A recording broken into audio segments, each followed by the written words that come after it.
नमस्कार भाई, क्या हाल है आपके। तो आज अपन 24 दिसंबर की सूचीस को देख रहे हैं। इसमें अपन सबसे पहले इंपॉर्टेंट देखें तो सबसे पहले तो 662 ऐतिहासिक धरोहरों का इसमें हवेलियों का संरक्षण की बात की हुई है। शेखावाटी क्षेत्र की कितनी 662, 662।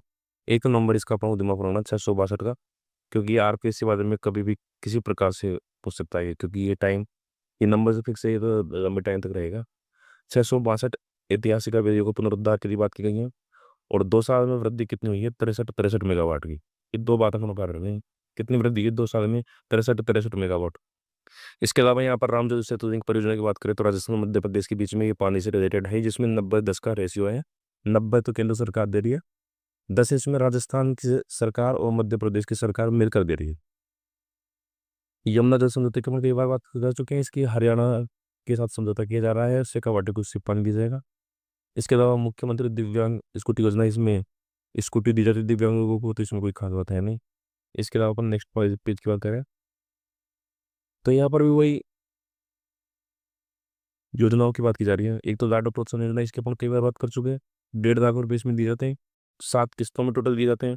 शुरुआत में तो इसमें 2,500 दिए जाते हैं जन्म पर, टीका और टीका लगाने पर।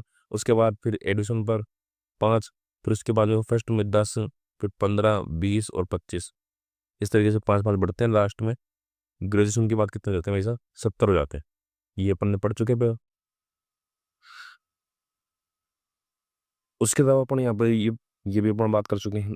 लखपति दीदी कितनी है, 12 लाख लखपति दीदी बनाई गई है अपने पास। 12 लाख लखपति दीदी, और उनको कितना मिनिमम दिया जाता है, मात्र और मात्र 1 लाख रुपए। 1.5% की ब्याज दर पर 1 लाख रुपए उनको दिए जाते हैं लखपति दीदी को। ये अपन भी, इसको भी अपन कल बार में बात कर चुके थे। पशुपालकों को कितनी देते हैं, 5 रुपये प्रति लीटर दुग्ध अनुदान बड़ी योजना में जो अपन ने बात की थी। इसके अलावा प्रधानमंत्री मातृ वंदना योजना की अपन बात कर चुके हैं एक बार। इसमें क्या है, केंद्र सरकार देती है वैसे 5,000 रुपये, और इसमें राज्य सरकार अपनी तरफ से देती है 6,500 रुपये देती है सामान्य को तो, और विकलांग महिलाओं को 10,000 रुपये देती है प्रधानमंत्री मातृ वंदना योजना में। इस वंदना योजना में भी राजस्थान की फर्स्ट रैंक आई है, ये भी अपन को पता होना चाहिए।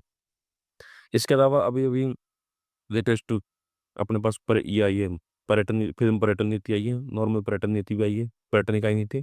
तो इसकी भी अपन बात कर देंगे। फिल्म पर्यटन नीति आई है अपनी। इसके अलावा यहाँ पर बात करें तो वाणिज्य महाविद्यालय जेएनएन मार्ग पर है ये महाविद्यालय, इस पर भाई साहब क्या हुआ है अपने पास, राज्य स्तर का जो आयोजन हुआ है वो कहाँ पर हुआ है अपने पास, वाणिज्य कॉलेज के अंदर। 2 वर्ष जो पूरे अभी सरकार के हैं, तो इसमें अभी प्रोग्राम चल रहे हैं। तो इसमें जो प्रोग्राम हुआ है, पहला कार्यक्रम वो कहाँ पर हुआ है, वाणिज्य कॉलेज में। सबसे पहला कार्यक्रम कहाँ हुआ, 2 साल पूरे होने के में, वाणिज्य कॉलेज जयपुर के अंदर। इसके अलावा तीसरे पेज में कोई खास बात है नहीं, इसमें वही भर्ती परीक्षाओं की, तो ये एग्जाम ओरिएंटेड कोई बात इसमें है नहीं।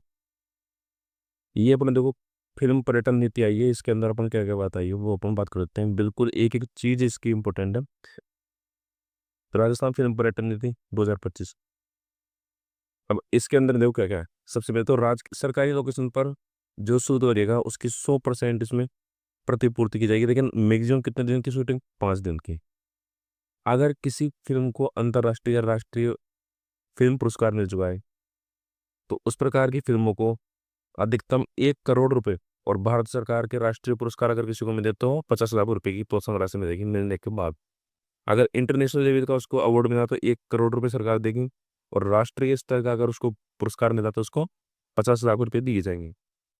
अब सब्सिडी किस प्रकार से, अगर जैसे किसी ने पिक्चर बनाई और उसमें 3 प्रकार से उसको यूज किया, कि भाई अगर तुमने राजस्थान की लोकेशन 5 से 15 दिखाई, मतलब शुरुआत की 15, 30, और उसके बाद में 30 से ज़्यादा, अगर तुमने 5 से 15% अगर राजस्थान की लोकेशन दिखाई है पूरी मूवी में, तो उसको तो मिलेगा भाई साहब 10%, उसको तो 10% छूट मिलेगी।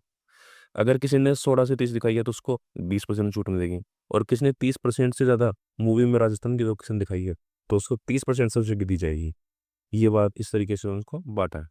उसके बाद में फीचर फिल्म जो अपने नॉर्मल फिल्म देखते हैं उसमें 50% दिन अगर उन्होंने शूटिंग दिन, मतलब 50%, जैसे अगर किसी की 100 दिन की शूटिंग में कोई पिक्चर बनी है, तो 50 दिन अगर उन्होंने राजस्थान में किए हैं, तो कम से कम उनको न्यूनतम व्यय सीमा पूरी करने पर भाई जो सरकार ने फिक्स किया है वो इतने तो खर्च करने ही पड़ेंगे। ये नहीं कि तुम्हें 100 दिन में पिक्चर बनाई, 50 दिन में तुमने राजस्थान में की खर्चे किए, उसमें 50 दिन जो सस्ते वाले जो शूटिंग के दिन थे वो तो यहाँ पर खर्चे कर दिए 2 करोड़ में, बाकी 50 दिन जो बाहर किया वहां पर तुमने 500 करोड़। तो इस प्रकार नहीं, जो मिनिमम व्यय सीमा पूरी करने पर उनको 30% की सब्सिडी उनको उपलब्ध कराई जाएगी, जिन्होंने 50% दिन राजस्थान में शूटिंग की।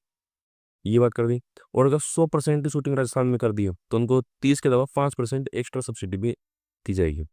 अगर राजस्थान कोई पिक्चर रिलीज कर रहा है तो उसको मिनिमम 200 स्क्रीन करनी पड़ेगी।